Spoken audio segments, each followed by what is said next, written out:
Halo semuanya, gimana nih puasanya? Udah bolong berapa hayo? Jangan lupa diganti ya.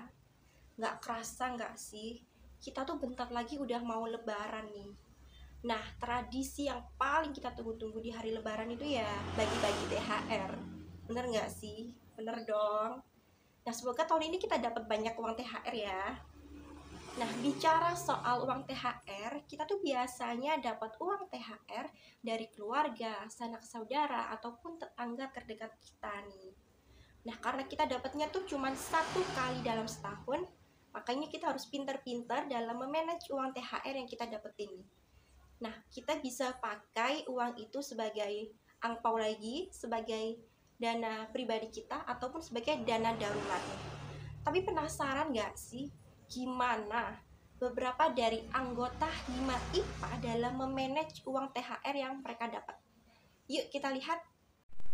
Hello everyone, apa kabar? Kembali lagi nih sama kita. Hari ini kita akan membahas gimana sih caranya kita memanage THR yang kita peroleh. Nah, kalau tips dari aku sebagai anak muda kan kadang kita ngerasa kalau punya uang sedikit aja dalam sehari itu tiba-tiba habis gitu karena kita ngerasa duit itu banyak gitu padahal seharusnya gak boleh langsung dihabiskan.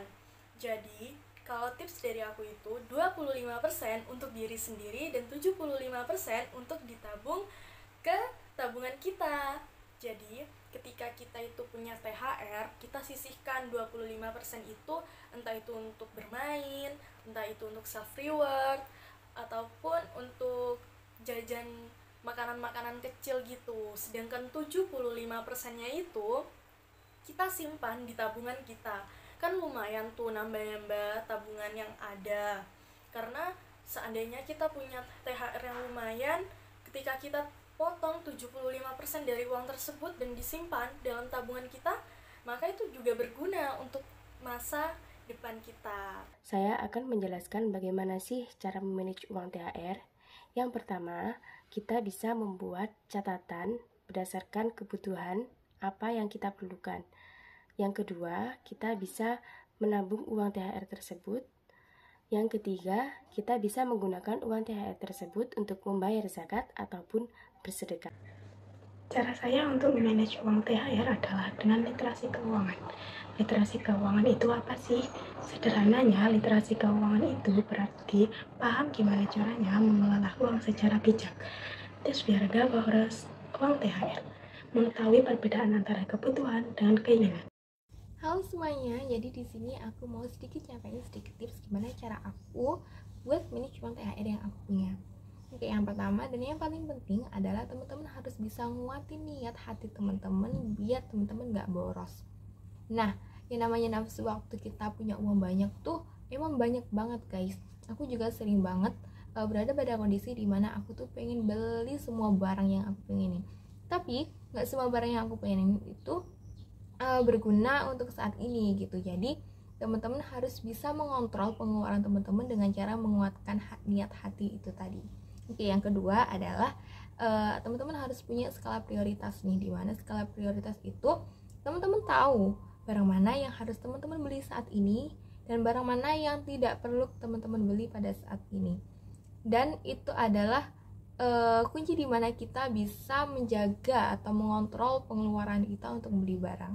Di sini aku akan memberikan tips ke kalian bagaimana cara memanage uang THR. Dengan kehidupan sehari-harinya sebagai mahasiswa, tentunya aku memiliki pekerjaan sampingan sebagai penjual online shop dengan target market teman-temanku dari teman-teman kuliah maupun teman-teman SMP, SMA, dan tetangga sekitar. Jadi, aku akan mengalokasikan sebanyak 30% dari uang THR-ku untuk diputarkan kembali sebagai modal supaya produk yang aku tawarkan lebih bervariasi lagi. Nah, untuk 30%-nya aku gunakan untuk kebutuhan sehari-hari aku dan 40%-nya aku gunakan untuk menabung karena tabungan itu sangat penting untuk kebutuhan yang mendadak. Sekian tips memanage uang THR ala aku, semoga bermanfaat. Cara aku untuk memanage uang THR agar kita tidak boros yaitu 50% uang THR aku masukin ke tabungan dan 50%-nya lagi aku gunakan untuk keperluan sehari-hari secara secukupnya. Di sini aku mau ngasih tahu kalian cara untuk memanage THR. Yang pertama yaitu membuat skala prioritas. Tujuan dari kita membuat skala prioritas ini yaitu agar kita mengetahui apa yang benar-benar kita butuhkan. Yang kedua, jangan membelanjakan uang berlebih. Ingat, kita hidup bukan hanya setelah lebaran aja. Yang ketiga yaitu menabung di awal, bukan menabung di akhir. Artinya bukan kita menabung dari sisa uang yang telah kita belanjakan. Dan yang pastinya, yang keempat yaitu jangan lupa untuk bersedekah agar uang yang kita miliki bisa lebih berkah. Itu aja dari aku. Sekian. Wassalamualaikum warahmatullahi wabarakatuh. Nah, itu tadi cara dari beberapa anggota Hima IPA dalam memanage uang THR yang mereka dapetin. Semoga dari apa yang mereka sampaikan dapat bermanfaat dan berguna bagi kita untuk mengatur uang THR yang kita dapetin ya. Sekian dari kita. Kurang lebihnya mohon maaf. Wassalamualaikum warahmatullahi wabarakatuh. Semangat puasanya.